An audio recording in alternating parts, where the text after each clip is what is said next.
3 ദശാബ്ദത്തിന് ശേഷം കൊല്ലം ആതിഥ്യമരുളിയ CPIM സംസ്ഥാന സമ്മേളനം അതിന്റെ എല്ലാ മികവും പ്രകടമാക്കി, അതിന്റെ എത്രയും ഊർജ്ജസ്വലതയുണ്ടോ അതെല്ലാം പ്രകടമാക്കിക്കൊണ്ട് സമ്മേളനം പുരോഗമിച്ചുകൊണ്ടിരിക്കുകയാണ്. നിരവധി ആളുകൾ സംസ്ഥാനത്തിന്റെ വിവിധ ഭാഗങ്ങളിൽ നിന്ന് കൊല്ലത്തേക്ക് അലയടിച്ചൊഴുകിക്കൊണ്ടിരിക്കുകയാണ്. പാർട്ടിയുടെ ബഹുജന പിന്തുണയും എത്രത്തോളം ഉണ്ട് എന്ന് വെളിവാക്കുന്നതാണ് ഈ കഴിഞ്ഞു പോകുന്ന മണിക്കൂറുകൾ നാം കണ്ടുകൊണ്ടിരിക്കുന്ന ദൃശ്യങ്ങൾ. അതേസമയം ബഹുജന റാലിയും ഒക്കെ വരാനിരിക്കുന്നു. വൈകിട്ട് 3:30-ക്ക് ആരംഭിക്കാൻ പോകുന്നു. അപ്പോഴേക്കും ഒരു കടൽ തന്നെ ഒഴുകിയെത്തും. ചെങ്കോട്ട എന്ന വാക്ക് അല്ലെങ്കിൽ ചുവന്നു തുടുത്തു കൊല്ലം എന്ന വാക്കുകൾ ഒക്കെ ആ പദപ്രയോഗങ്ങളൊക്കെ അന്വർത്ഥമാക്കുന്ന രീതിയിലുള്ള കാഴ്ചകളാണ് ഈ സമയം തന്നെ കണ്ടു തുടങ്ങിയിരിക്കുന്നത്. അകത്ത് സമ്മേളനത്തിന്റെ ഹാളിൽ നടക്കുമ്പോൾ അകത്തേക്ക് കടക്കാൻ കഴിയില്ല എങ്കിൽ കൂടെ പുറത്ത് ഒരു വലിയ കടൽ ഇപ്പോൾ തന്നെ രൂപപ്പെട്ട് കഴിഞ്ഞിട്ടുണ്ട്. ഉച്ചയ്ക്ക് ശേഷം ഇനി ബഹുജന റാലിയിലേക്കൊക്കെ കടക്കുമ്പോൾ ലക്ഷക്കണക്കിന് ആളുകൾ ഒഴുകിയെത്തും എന്നൊരു വിചാരത്തിലാണുള്ളത്. അതങ്ങനെ തന്നെയാണ് സംഭവിക്കുക. ഇനി PV കുട്ടനാണ് വിവരങ്ങൾ നൽകാനുള്ളത്. കുട്ടൻ, ഇന്നത്തെ ഏറ്റവും പ്രധാനപ്പെട്ട അജണ്ട നയരേഖയിന്മേലുള്ള മുഖ്യമന്ത്രിയുടെ മറുപടിയാണ്. അതെപ്പോഴാണ് ആരംഭിക്കുക?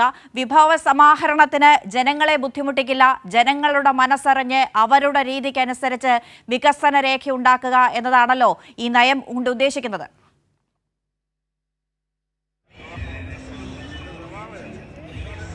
മുഖ്യമന്ത്രിയുടെ മറുപടി അല്പസമയത്തിനകം ഉണ്ടാകും.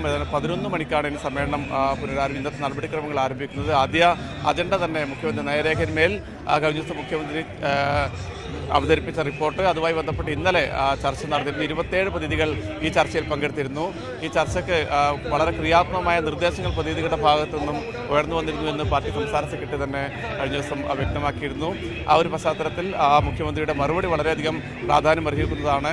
ആ മറുപടി കൂടി വന്നതിന് ശേഷമാണ് രേഖ പൂർണ്ണമാവുകയുള്ളൂ. അതിനുശേഷം പൊതുജനങ്ങൾക്കുൾപ്പെടെ അഭിപ്രായങ്ങൾ പറയുന്നതിന് വേണ്ടി രേഖ പ്രസിദ്ധീകരിക്കുമെന്നും പാർട്ടി അറിയിച്ചിട്ടുണ്ട്. അത് ഇപ്പോൾ 11 മണിക്ക് തന്നെ മുഖ്യമന്ത്രിയുടെ പ്രസംഗം ആരംഭിക്കും. ഇപ്പോൾ പാർട്ടിയുടെ സംസ്ഥാന കമ്മിറ്റി യോഗം ഹാളിൽ നടന്നുകൊണ്ടിരിക്കുകയാണ്. ഇപ്പോൾ നമുക്കിത് ദൃശ്യങ്ങളിൽ കാണാം. പ്രതിനിധികളൊക്കെ പുറത്താണുള്ളത്. 11 മണിക്കാണ് സമ്മേളനം. ഇന്നത്തെ നടപടിക്രമങ്ങൾ പുനരാരംഭിക്കുകയുള്ളൂ. അല്പസമയം രാവിലെ പാർട്ടിയുടെ കേന്ദ്ര കമ്മിറ്റി അംഗങ്ങളുടെ യോഗം അവൈലബിൾ ഇവിടെ പങ്കെടുക്കുന്ന സമ്മേളനത്തിലുള്ള കേന്ദ്ര കമ്മിറ്റി അംഗങ്ങൾ, പോളിറ്റ് ബ്യൂറോ അംഗങ്ങൾ യോഗം ചേർന്നിരുന്നു. പിന്നീട് സംസ്ഥാന സെക്രട്ടേറിയറ്റ് യോഗം നടന്നു. ഇപ്പോൾ സംസ്ഥാന കമ്മിറ്റി യോഗം നടക്കുകയാണ്. ഇതിന് ശേഷമാണ് സമ്മേളനം പുനരാരംഭിക്കുക, ഇന്നത്തെ നടപടിക്രമങ്ങൾ ആരംഭിക്കുക. അതിനുശേഷം മുഖ്യമന്ത്രിയുടെ മറുപടി. പിന്നീട് മറുപടിക്ക് ശേഷം വളരെ പ്രധാനപ്പെട്ട അജണ്ടയാണ് പുതിയ സംസ്ഥാന കമ്മിറ്റി അംഗങ്ങളെ തിരഞ്ഞെടുക്കും. ആ സംസ്ഥാന കമ്മിറ്റി യോഗം ചേർന്നുകൊണ്ട് സംസ്ഥാന സെക്രട്ടറിയെയും തിരഞ്ഞെടുക്കും. സംസ്ഥാന സെക്രട്ടേറിയറ്റിനെ തിരഞ്ഞെടുക്കുന്നുണ്ടെങ്കിൽ കഴിഞ്ഞ സമ്മേളനത്തിൽ, എറണാകുളം സമ്മേളനത്തിൽ അങ്ങനെ സെക്രട്ടേറിയറ്റിനെ തിരഞ്ഞെടുത്തിരുന്നു. അതുണ്ടെങ്കിൽ അതിത്തവണ ആ സെക്രട്ടേറിയറ്റ് എടുക്കുന്നുണ്ടെങ്കിൽ ആ തീരുമാനം കൂടി ഇന്നുണ്ടാകും. ഏതാണ്ട് എല്ലാ തീരുമാനങ്ങളും 1 മണിക്കൂറിൽ തന്നെ ഉണ്ടാകും. പുതിയ സെക്രട്ടറി ആരാണെന്നും പുതിയ സംസ്ഥാന കമ്മിറ്റി അംഗങ്ങൾ ആരാണെന്നൊക്കെ വളരെ കുറച്ച് മണിക്കൂറുകൾക്കുള്ളിൽ തന്നെ നമുക്ക് അറിയാൻ വേണ്ടി സാധിക്കും. കാരണം ഏതായാലും സമ്മേളനത്തിൻ്റെ ആവേശം വലിയ രീതിയിൽ കൊല്ലം ഇളകി മറിഞ്ഞുകൊണ്ടിരിക്കുകയാണ്. വലിയ ഉച്ചയ്ക്ക് ശേഷം ഈ പ്രതി സമ്മേളനത്തിൻ്റെ നടപടിക്രമങ്ങൾ പൂർത്തിയായതിനു ശേഷമാണ് പൊതുസമ്മേളനം നടക്കുക. ആ പൊതുസമ്മേളനത്തിൽ നമ്മൾ നേരത്തെയൊക്കെ പറഞ്ഞതുപോലെ തന്നെ 2 ലക്ഷത്തിലധികം ആൾക്കാർ ഈ പൊതുസമ്മേളനത്തിൽ പങ്കെടുക്കും. അതോടൊപ്പം തന്നെ 25,000 4 ലക്ഷം പേർ അണിനിരക്കുന്ന റെഡ് വെൽഡർമാർ അണിനിരക്കുന്ന വളണ്ടിയർ മാർച്ച്. ഇപ്പോൾ പ്രകാശ് കാരാട്ടും ബൃന്ദ കാരാട്ടും ഇപ്പോൾ സമ്മേളന ഹാളിലേക്ക് എത്തുന്ന ദൃശ്യം നമ്മൾ കണ്ടു. അതോടൊപ്പം തന്നെ പ്രധാനപ്പെട്ട നേതാക്കളൊക്കെ ഇവിടേക്ക് എത്തുന്ന മന്ത്രി KN ബാലഗോപാൽ, സംഘാടന സമിതി ചെയർമാൻ കൂടിയായ മന്ത്രി KN ബാലഗോപാൽ ഇവിടേക്ക് എത്തിച്ചേർന്നിട്ടുണ്ട്. നമുക്ക് ഈ ഹാളിന് പുറത്ത് ഇപ്പോൾ തന്നെ ആയിരങ്ങൾ തടിച്ചുകൂടിയിരിക്കുകയാണ്. അവരൊക്കെ നമ്മൾ രാവിലെ മോർണിംഗ് ഷോയിലൊക്കെ കണ്ടതുപോലെ പുലർച്ചെ തന്നെ ഇവിടേക്ക് എത്തിയതാണ്. അതിരാവിലെ തന്നെ ഇവിടേക്ക് എത്തിയവരാണ്. പല സംസ്ഥാനത്തിൻ്റെ പല ഭാഗങ്ങളിൽ നിന്നുള്ള ആയിരങ്ങളാണ് ഇവിടേക്ക് എത്തിക്കൊണ്ടിരിക്കുന്നത്. ഇപ്പോൾ ഇവിടെ VK സനോജ്, DIFC സംസ്ഥാന സെക്രട്ടറി സനോജിനെ ദൃശ്യങ്ങളിൽ നമുക്ക് കാണാം. അതോടൊപ്പം തന്നെ നിരവധി പേർ പല കേന്ദ്രങ്ങളിൽ നിന്നും പല സംസ്ഥാനത്തിൻ്റെ പല ജില്ലകളിൽ നിന്നായി ഇവിടേക്ക് ഒഴുകിയെത്തിക്കൊണ്ടിരിക്കുകയാണ്. നമുക്ക് ഈ ദൃശ്യങ്ങൾ പ്രമോദ്, നമുക്ക് ആ ദൃശ്യങ്ങൾ കാണിക്കാം. വളരെ നേരത്തെ തന്നെ പ്രകടനമൊക്കെ ഉച്ചയ്ക്ക് ശേഷമാണ്. പക്ഷേ അതിനൊക്കെ വളരെ നേരത്തെ തന്നെ ഇവിടേക്ക് ആവേശവുമായി മുദ്രാവാക്യം വിളികളുമൊക്കെയായി പ്രിയപ്പെട്ട നേതാക്കളെയും ഒക്കെ കാണുന്നതിനും അഭിവാദ്യം അർപ്പിക്കുന്നതിനും വേണ്ടി ഇവിടേക്ക് പ്രവർത്തകരും അനുഭാവികളും ഒക്കെ ഒഴുകിയെത്തിക്കൊണ്ടിരിക്കുകയാണ്. ഇപ്പോൾ ആ പോളിറ്റ് ബ്യൂറോ അംഗം അശോക് ദാവളെ സമ്മേളന ഹാളിലേക്ക് വരുന്ന അദ്ദേഹത്തിന്റെ വാഹനമാണ് നമ്മളിപ്പോൾ കാണുന്നത്. ഇക്കാലത്ത് നേതാക്കളിൽ ഓരോന്നായി ആ സമ്മേളന ഹാളിലേക്ക് എത്തിക്കൊണ്ടിരിക്കുന്നു. അതോടൊപ്പം തന്നെ പ്രതിനിധികളൊക്കെ നേരത്തെ തന്നെ എത്തിക്കഴിഞ്ഞു. ആ പ്രകടനത്തിലും പൊതുസമ്മേളനത്തിലും പങ്കെടുക്കുന്നതിന് വേണ്ടി കൊല്ലം ജില്ലയിൽ നിന്ന് മാത്രം ആണ് 2 ലക്ഷം പേരെ പാർട്ടി തീരുമാനിച്ചിരിക്കുന്നത്. പക്ഷേ സംസ്ഥാനത്തിന്റെ പല ഭാഗങ്ങളിൽ നിന്നായി ആയിരങ്ങൾ ഇന്നലെയും ഇന്നുമായി ഇവിടെ ഒഴുകിയെത്തിക്കൊണ്ടിരിക്കുകയാണ്. അന്ന, യെസ് കുട്ടൻ, 3ാം LDF സർക്കാർ ഉണ്ടാകുമെന്ന ആത്മവിശ്വാസം, ആ തരത്തിൽ ജനങ്ങൾക്കിടയിൽ നടക്കുന്ന ചർച്ച, ആ വിധം കൂടി രാഷ്ട്രീയ പ്രാധാന്യമുണ്ട് ഈ സമ്മേളനത്തിന്.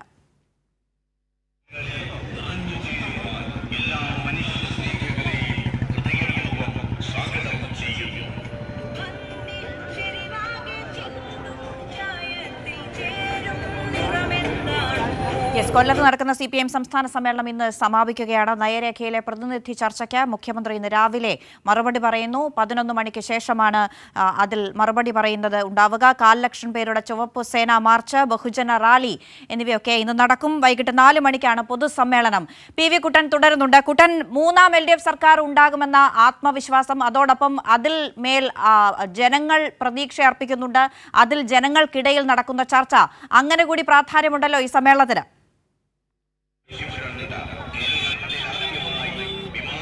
തീർച്ചയായും അന്ന, LDF സർക്കാർ 3ാമതും അധികാരത്തിൽ വരുമെന്നുള്ളൊരു വലിയ ചർച്ച കേരളത്തിൽ നടന്നുകൊണ്ടിരിക്കുകയാണ്. പ്രതിപക്ഷ നേതാക്കൾ ഉൾപ്പെടെ, പ്രതിപക്ഷത്തെ പ്രധാനപ്പെട്ട നേതാക്കൾ ഉൾപ്പെടെ അത്തരമൊരു ചർച്ചകൾ നടത്തുന്നുണ്ട്. അതോടൊപ്പം തന്നെ കേരളം ആകെ അങ്ങനെ ഒരു ആത്മവിശ്വാസത്തിൽ കൂടിയാണ്. ആ ഒരു ഘട്ടത്തിൽ കൂടി ഈ നവകേരള നിർമ്മിതിക്ക് വേണ്ടി മുഖ്യമന്ത്രി അവതരിപ്പിച്ച ഈ രേഖ വലിയ പ്രാധാന്യം അർഹിക്കുന്ന ഒന്നാണ്. അതിനകത്ത് വളരെ പ്രധാനപ്പെട്ട നിരവധിയായ കാര്യങ്ങൾ അതിനകത്ത് പറയുന്നുണ്ട്. കാരണം കേന്ദ്ര സർക്കാരിൻ്റെ വലിയ അടിച്ചമർത്തലുകൾ, സാമ്പത്തിക മേഖലയിൽ ഉൾപ്പെടെ വലിയ അടിച്ചമർത്തലുകൾ നേരിടുന്ന ഒരു ഘട്ടത്തിൽ അതിനൊക്കെ അതിജീവിക്കുന്നതിന് വേണ്ടി സ്വന്തമായി വിഭവ സമാഹരണം നടത്തണം. അതോടൊപ്പം തന്നെ പുതിയ പദ്ധതികൾ ഉണ്ടാക്കണം. അതിനൊക്കെ ഉതകുന്ന വളരെ ക്രിയാത്മകമായ നിർദ്ദേശങ്ങളടങ്ങിയ രേഖയാണ് മുഖ്യമന്ത്രി സമ്മേളനം മുമ്പാകെ അവതരിപ്പിച്ചിരിക്കുന്നത്.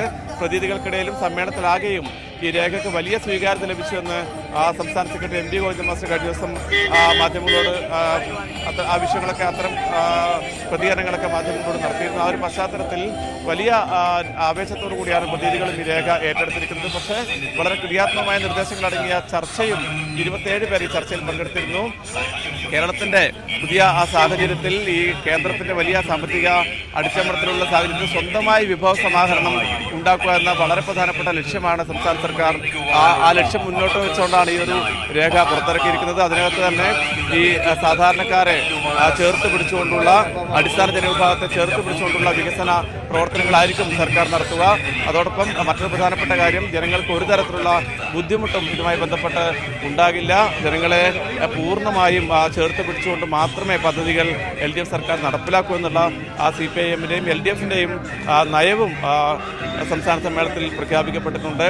ഏതായാലും വളരെ സജീവമായ ചർച്ചകൾ സമ്മേളനവുമായി ബന്ധപ്പെട്ട് നടന്നു. ഇനിയിപ്പോൾ ഞാൻ നേരത്തെ പറഞ്ഞ പോലെ വലിയ ആവേശം നിറഞ്ഞ അന്തരീക്ഷത്തിലേക്കാണ് കൊല്ലം പോകുന്നത്. ഉച്ചയ്ക്ക് ശേഷം ഇവിടെ ലക്ഷങ്ങൾ അണിനിരക്കുന്ന റാലി, പൊതുസമ്മേളനം, അതോടൊപ്പം തന്നെ 25,000 റെഡ് വെൽഡർമാർ അണിനിരക്കുന്ന വളണ്ടിയർ മാർച്ച്, ഈ കൊല്ലം നഗരത്തെ തൊഴിലാളി പ്രസ്ഥാനത്തിന് വലിയ സ്വാധീനമുള്ള തൊഴിലാളി സമരങ്ങളുടെ വലിയ ആവേശം അലയടിക്കുന്ന ഈ കൊല്ലം നഗരം, കൊല്ലം പട്ടണം ഇന്ന് ഉച്ചയ്ക്ക് ശേഷം ആകെ ചുവന്ന് തുടുക്കും. അന്ന, ശരി, PV കുട്ടനാണ് സമ്മേളന നഗരിയിൽ നിന്ന് വിവരങ്ങൾ നൽകിക്കൊണ്ടിരിക്കുന്നത്. സമ്മേളനത്തിന് ഇന്ന് കൊടിയിറക്കം, സമ്മേളനം ഇന്ന് അവസാനിക്കുകയാണ്. ചുവപ്പ് സേന മാർച്ചും ബഹുജന റാലിയും ഒക്കെയായി സമ്പന്നമായ വിധത്തിൽ സമ്മേളനം അടുത്ത മണിക്കൂറുകളിൽ കടക്കുകയാണ്. PV കുട്ടൻ വിശദ വിവരങ്ങൾ സമ്മേളന നഗരിയിൽ നിന്ന് നൽകിയത്.